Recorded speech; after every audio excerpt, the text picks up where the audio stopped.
Yo, what's good? It's your boy Danny P. Fresh, well, not fresh off of work. I've been off work for like a minute now. But tomorrow, Sex for Hour 2 is dropping. And I felt like I should. I mean, I don't have to explain, but I know motherfuckers would like to know like certain shit. Uh, so okay, the first time, let's start with this. When I dropped Sex for Hours, that was either 2010 or 11. 2010 or 2011. I think it's 2011. That was when I first started recording myself through, what the fuck was I using? I think I was using Cool Edit Pro at that time. Either way it go, I had started recording myself a lot more, getting into trying to figure out how to engineer and shit like that, and songwriting, and basically figuring out how to put shit together. And I can't say that was 2010. That could have been either way it go. It was basically 10 or 11 years ago. That was when Sex for Hours came out. Now, mind you, that's not including how long it took me to write that shit. Like, I was writing before that. That's when it came out. So I was probably started writing it in like 2009, 2010, or 2000. That's the time frame. Like somewhere from 2008 to the release in 2010 or 2011, which I know that sounds crazy, but trying to piece all that shit together and figuring out what I want to put here and what I want to put there, and being so indecisive at the time because I don't know what the fuck I'm doing. I just know I need to do this shit, like whatever. So that's the time frame. Why did it take 10 years to put the second installment out? I have no fucking clue. I can't fucking tell you. I will say this. 2021, I guess. Oh, I can't even say it was a slow year. Musically, I put shit out. I've done shit. But I just felt like I needed to be more active. So that's why Sex for Hours is coming out how it is. And I just needed to throw something out there. Like I felt lazy because I didn't make a project this year. That sounds stupid in a grand scheme of things. But like I felt lazy. So I felt like, man, I got to do something. So that's why this is coming out right now. That's why I'm putting this out. And then next month on Black Friday, I'm dropping again. And that's Quickie. And that's gonna be that's for the streaming platforms. Sex for Hours is for the streets, and Quickie is for the streams. Don't judge me.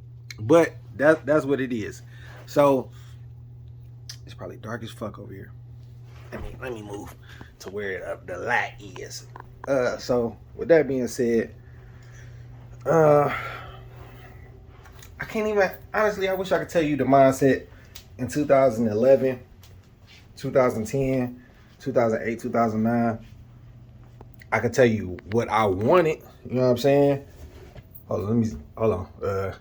Give me a minute. I probably gotta take my son to bus stop. Hold on. I got a few more minutes. I can tell you what I wanted. You know what I'm saying? And that's the whole point. That was the whole point of the project. Like, just now,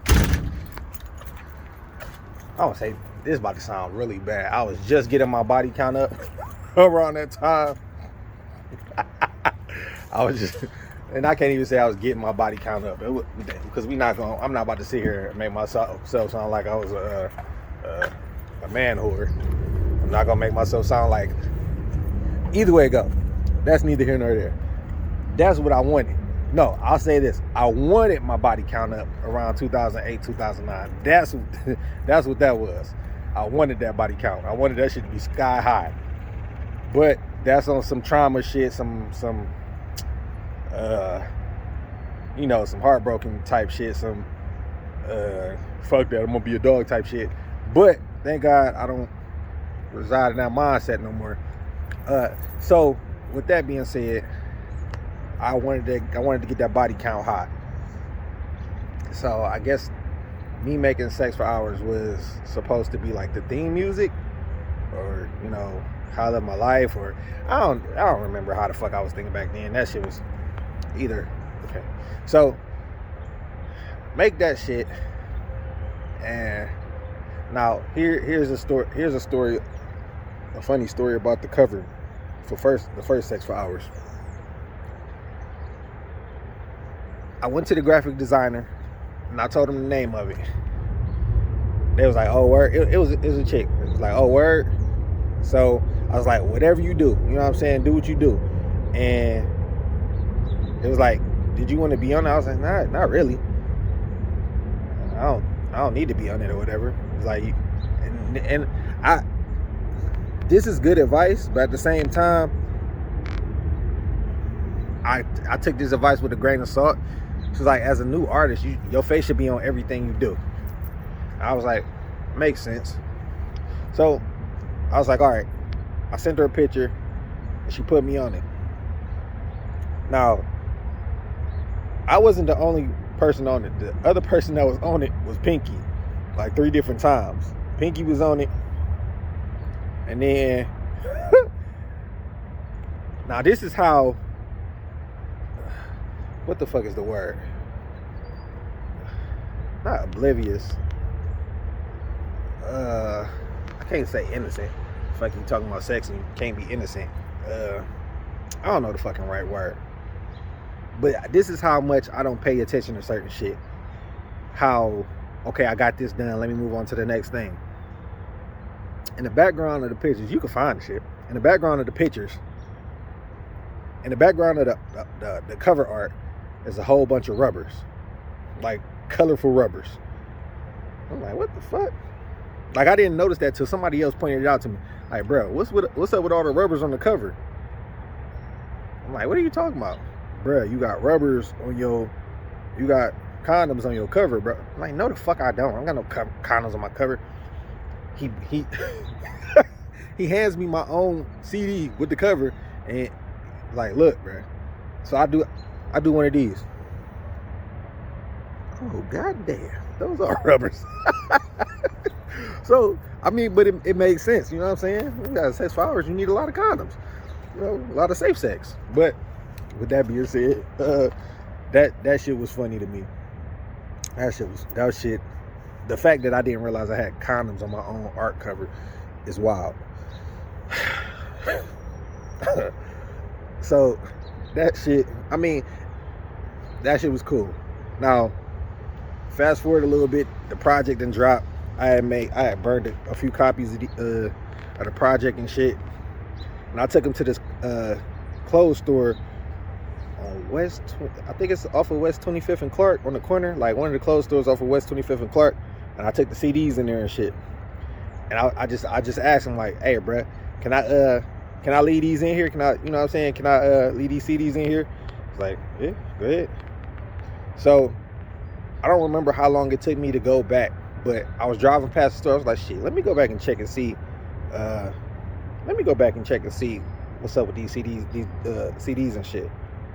So I go back and dude was like, shit, they all gone, bro. I'm like, word? Like, yeah.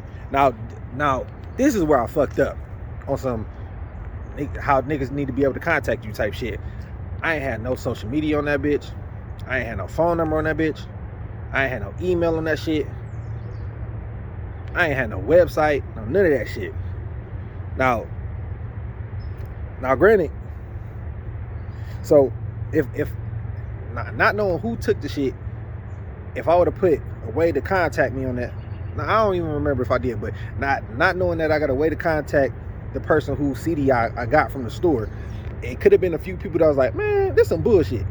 And then it could have been some people like, all right, I'll fuck with this. That's the one regret I have for the first time around. That's the one regret I have, because there was no way for nobody to contact me. With that being said, I almost fucked up, and I need to go make an edit to the track list before the shit drop tomorrow. So the CDs are gone, right? They got all the CDs. I go back, he like, bro, they all gone. I'm like, oh, word? He's like, yeah, that's what's up. I'm like, that's what's up. And he's like, yeah, but I think niggas thought they was pornos, because niggas came back, was telling me about it. Now, I didn't think about it because fucking Pinky's on the cover. I ain't realized who I had on the cover until I just, and that goes back to that oblivious shit, me being so one track minded and focused on let me get to this goal type shit. I didn't realize I had Pinky on the cover for a while. And I'm like, hey, you put Pinky on here?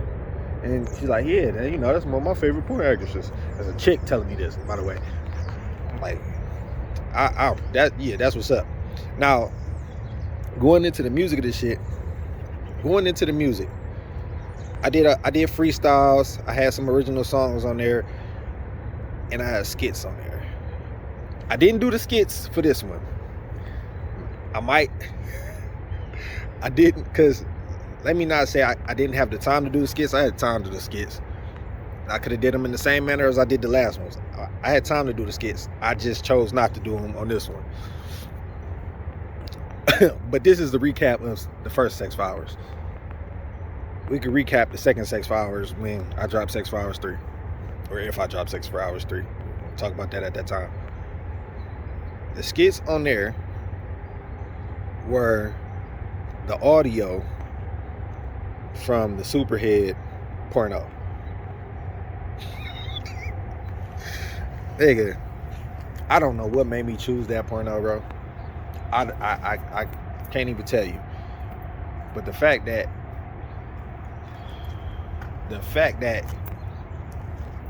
so, all right, boom, check this story out. I gave my dude a copy of the project, and he was listening to it with his wife, but his wife wasn't the only one in the car. His kids was in the car. Nigga, hold on. Oh shit! I dropped my phone in the car. His kids was in the car. And they listened to it in the car. When that bitch come on, it come on like that. This the first skit. Come on.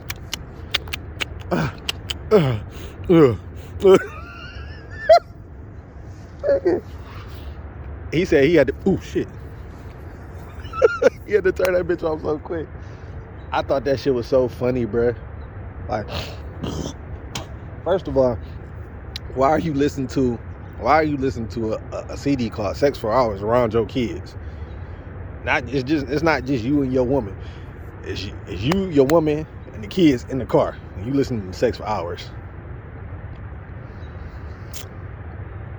That's not my fault.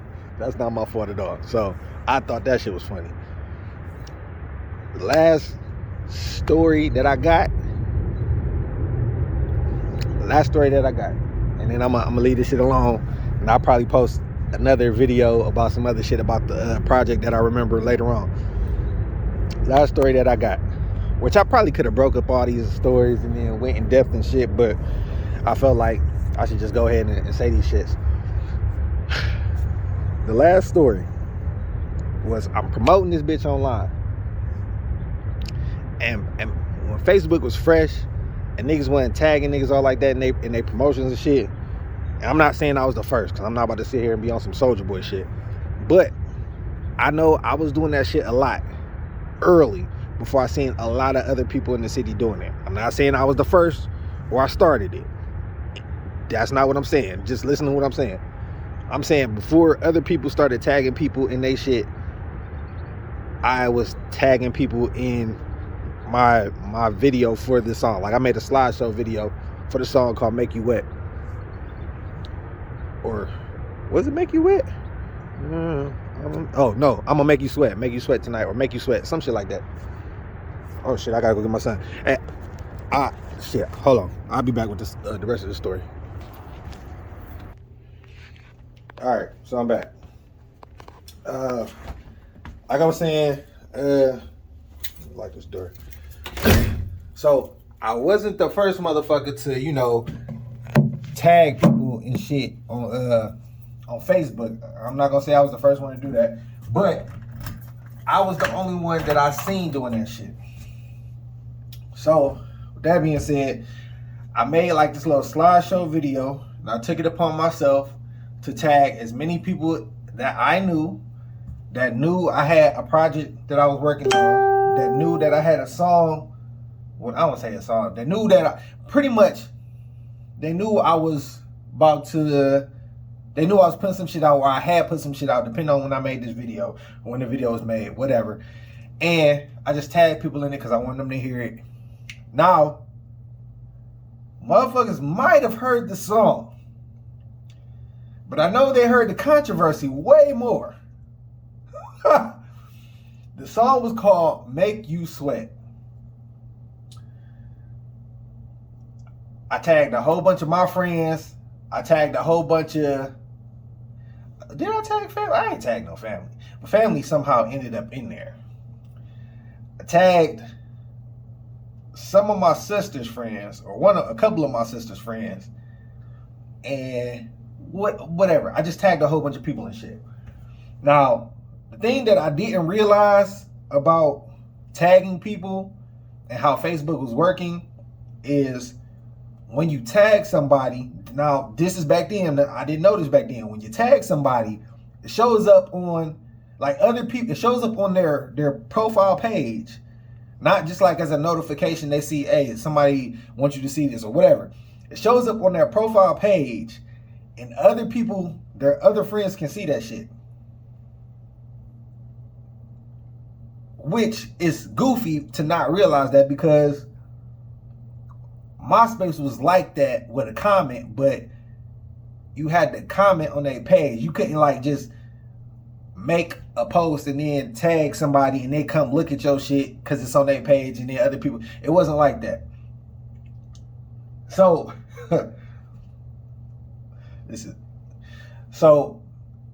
I'm sure I got a couple comments saying nice track, dope track, good work, some shit, like, some vague shit. Along comes one of my sister's friends' mother. She says, such and such, take this down off your page right now. Take this drug-induced garbage down off your page right now. I don't know when I don't remember exactly when she posted that shit. I know it's some shit like that was posted. And then I start getting bring, bring. My phone start going crazy. Bring, bring, bring, bring, bring. And I'm looking at the shit. I'm like, oh shit, people fucking with the song. No, nigga.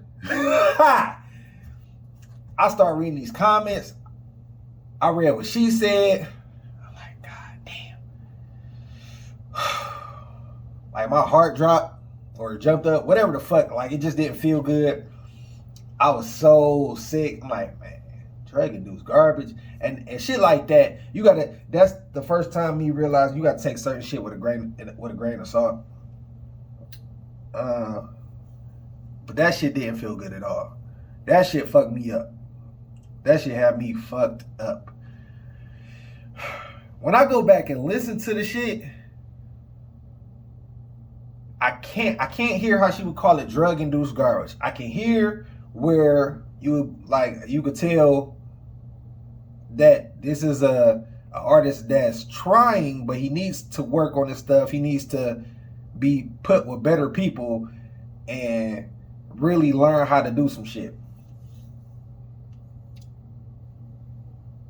honestly, that probably was one of the best sounding. I don't want to say that was the best, one of the best songs on there, but it was probably one of the best sounding songs on that project.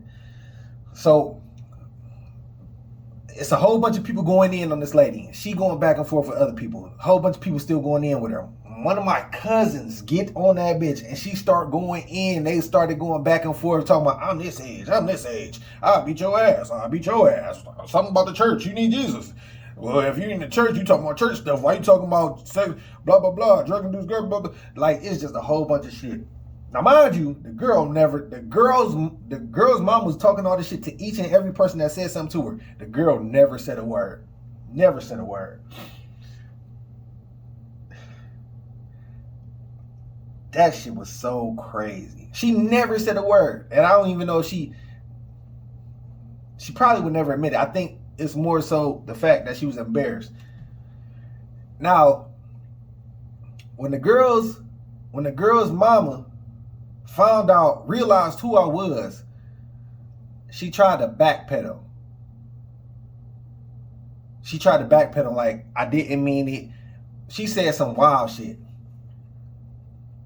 One of her reasons for why she wanted her daughter to take it down was because she didn't want church people to see what was on her daughter's page.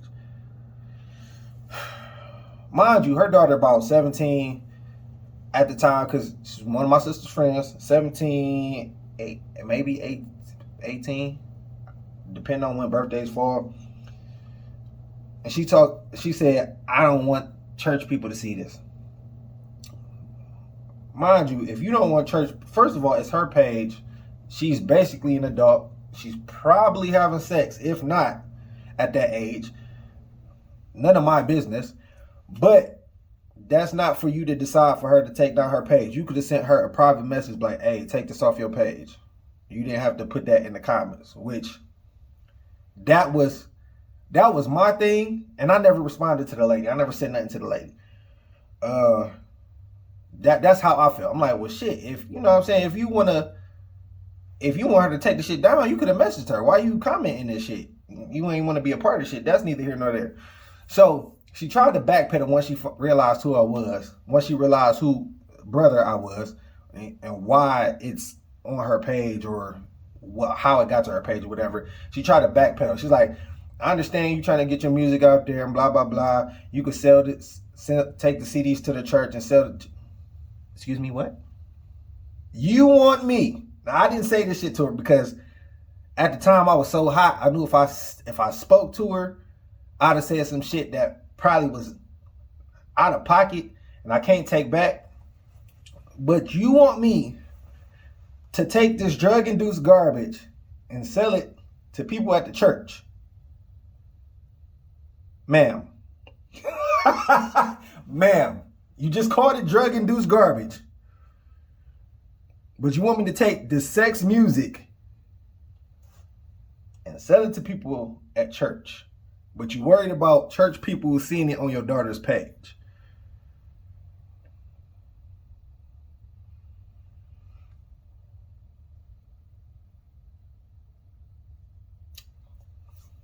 I don't get it either. It's neither here nor there. But that was her thing. Oh my God. That shit was kind of stressful because, like, yeah, people were seeing my shit, but at the same time, nobody was talking about my shit. They was talking about the fucking argue in the comments. That was probably the wildest it's gonna get when it comes to that first project. Probably. More or less, unless it's some shit that happened that I don't fucking know about. After that, I stopped promoting. I don't say right after that, but basically I stopped promoting. I died. I'm like, fuck that. I'm gonna keep going, and I slowly declined on the promotion of that project. Which honestly, I should have kept going. If I knew the marketing shit that I knew now for back then, I would have had that. Oh my God. I could have had that shit going with that. Just that little argument alone. if I'd knew marketing shit, or if I had somebody in my corner with marketing shit that knew about that, knowing controversy sells and shit, people always message me when I'm videoing. But if I'd have had that kind of information back then, I probably would have had that mixtape going. That shit was wild. That was wild. And I ain't gonna hold you, that shit still kind of bothered me. But it don't bother me in the sense like it's gonna stop me from doing some shit. It's like, what the fuck? You could have messaged me. You know what I'm saying? And it's a whole other side story. Well, ain't a side story. It's a part of that story that goes into that video shit that I don't want to put out on video, because it involves a family member that is close to me in that shit. So I'm gonna leave that shit alone. If you close enough to me and you see this video and you want to know what I'm fucking talking about, you probably know already. I just end up reminding you. But that shit, that's the part that really hurt me about the whole shit. But that's neither here nor there. So with that being said, Sex for Hours tomorrow, October 29th. It'll be up at 12 a.m. And if you really pressed about hearing Sex for Hours 2, you know what I'm saying? If you really pressed about it, you know what I'm saying? You know, DM me or something. We could work something out. Email me, get at me on social media. You know what I mean? I'm just playing. So weird. Anyway, that's the origins of Sex for Hours, if you will. Holla at me, find the DMs, find my info, hit me up. You already know how it goes. It's your boy Danny P. Sex for Hours 2. Peace easy.